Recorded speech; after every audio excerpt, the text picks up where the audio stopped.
For this year, Shen Yun Performing Arts has 5 shows at UC Berkeley. Now at the Zellerbach Hall, we spoke to some audience members who are actually alumni of the school, and they were touched by the performance. They were sharing about the meaning of history and culture after watching Shen Yun. It was just, so well done and so well put together. The time and the effort was so palpable. It was just touching, like deeply to my soul and my core. And yeah, really inspiring. And seeing the amount of training and the repetitive action that you have to take to learn all these moves, and just to be able to do the splits like that, we know how much work is going into it. Just based on what we've seen, it's really impressive. UC Berkeley alumni Sarah and Matt Adler saw Shen Yun for the first time over the weekend with a display of classical Chinese dance, music, and innovation. I like the orchestra, I like the narration. The dancing is impeccable. I like the multimedia effect, the dancers jumping into the screen and off into the video. That was well done. Oh, they were high energy, they were right on time, the synchronization of their performance, the unity of how they presented on the stage. I could see there was a lot of time and effort put behind the presentation. I really admire and value the time and effort they put in. Most of the artists practice Falun Gong, a Buddhist-based meditation system currently being persecuted under China's communist regime. The artists aim to show what China was like before the communist government tried to eradicate spirituality and faith. There's more to the culture than people see nowadays, I think. So, what I think is interesting is how much Marxism and communism have changed China, more than a lot of people realize, and that there's a difference to China now than there probably was then, and I think people don't evaluate how important how much Marxism has changed China away from its traditional cultural roots.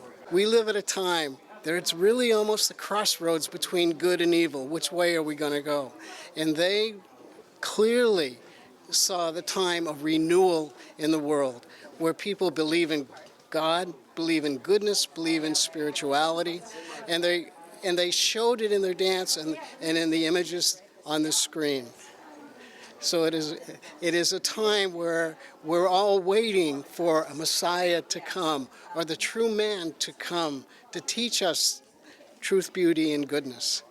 So they hit on a very important theme. The New York-based Shen Yun is currently not allowed to perform in China. No, you can't erase that. You can't eliminate that from the Chinese people, from the Chinese history, from Chinese. It's a part of the culture, just like the food. You're saying this doesn't exist, it doesn't mean anything, it shouldn't exist. It's it's like, I don't understand. It's like saying you shouldn't speak Cantonese or something like that. To me, I just can't fathom the thinking behind what the government feels needs to be oppressed. I don't understand it. Shen Yun's mission is to share China's 5,000 years of history to the world. We need it more than ever right now, especially post-pandemic and with everyone being separated on lockdown. It's been really important to bring people back together and to remember our legacies and our stories and our history pre-pandemic. I feel like it's really unifying humanity again and bringing people out of their homes and back into community so that we can remember where we came from and where we're headed and why we're here as human beings, just to celebrate life and celebrate beauty. I can't say that one better. No, that was, it's vital. It was vital before, it's vital now, it will be vital forever. There's a reason why these dances have lasted thousands of years, and this culture is so important to preserve. And we go to so many live performances because there's nothing like it. Even a live stream of a performance is nothing like the real thing.